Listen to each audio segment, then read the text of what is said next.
Hello ပဲမင်္ဂလာပါခင်ဗျာဘောလုံးဝသနာရှင်ပရိသတ်များခင်ဗျာဒီနေ့မှာတော့ချာပီယံလိရဲ့ပွဲကြီးပွဲကုန်းတပွဲဖြစ်တဲ့ဘယံမြူးနဲ့ PSG တို့ရဲ့ထိတိုက်တွေ့ဆုံမှုကိုရှုထောင့်၅ခုကနေသိစိတ်သုံးသပ်တင်ဆက်ပေးသွားမှာဖြစ်ပါတယ်ခင်ဗျာဒီပွဲကိုတော့ဘယံတို့ရဲ့အေကွင်းအရီယန်အရီနာမှာကစားသွားမှာဖြစ်ပါတယ်တမိုင်ကျော်ရကြည့်ရင်ဘယံမြူးနဲ့ဟာ PSG နဲ့တွေ့တဲ့နောက်ဆုံးဆက်ပွဲမှာ9ပွဲထိနိုင်ရထားပြီးအပြတ်သက်ပါစီရထားပါတယ်သူတစ်ဖြစ်အေကွင်းမှာဆိုရင်ဘိုင်ယန်ရဲ့ဆွတ်ဆယ်ကြီးက PSG အတွက်အများတန်းချိတ်ချုံမှုတစ်ခုဖြစ်နေတယ်ကိုတွေ့ရပါတယ်ဒေတာတွေအရဘိုင်ယန်တိုက်ဆိုင်မှုဟာရီကေးဟာဒီယာတီချာပီယံလိမှာဂိုးသွင်းချီလော်တက်နေပြီးတိတ်ဘက်ဧရိယာတွင်ခွေရရယူနိုင်စွမ်း80ရာခိုင်နှုန်းထိရှိနေပါတယ်ဒါဟာ PSG အတွက်အဓိကတတိထားရမယ့်အချက်ပါPSG နေနဲ့ဒီပွဲမှာနိုင်ပွဲရခဲ့မယ်ဆိုရင်ချာပီယံလိနိုင်ပွဲတရားပြီးမဲ့ပထမဆုံးသောပြည်သက်ကလဖြစ်မှာ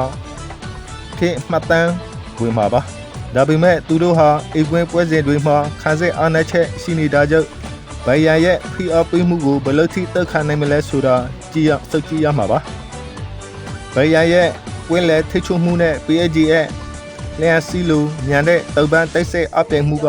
ပွဲရဲ့အဖြစ်ဖြစ်လာမှာပါသူတစ်ဖြစ်ဘိုင်ယန်ရဲ့မူစီယာလာနဲ့ PSG ရဲ့တိုက်စစ်ကစားသမားတွေထဲကဘယ်သူကပိုပြီးလှက်ပြုံးဖတ်တီးပေးနိုင်မလဲဆိုတာရေခုစရာပါပဲနီးပြပေါ်ပနင်းရဲ့အဆိုင်တိုက်စစ်ဆင်တဲ့ပုံစံနဲ့ကန်နရီရဲ့ဘောလုံးပိုင်ဆိုင်မှုအသာပေးကစားပွဲတို့ရဲ့ဘက်တီကဲဘက်တေးရဲ့ပလိသန်တွေအတွက်တကယ့်ကိုကြည်ကုန်းမဲ့ပွဲတစ်ခုဖြစ်လာမှာပါလိမ့်မယ်ကျွန်တော်ရဲ့ခမရလာကတော့တုတ်တဲ့ဒါမှမဟုတ်နေတဲ့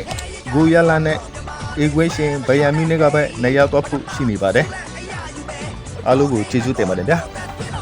ကျွန်တော်ရဲ့ channel လေးကိုလည်း subscribe လုပ်ပေးကြပါဦးခင်ဗျာ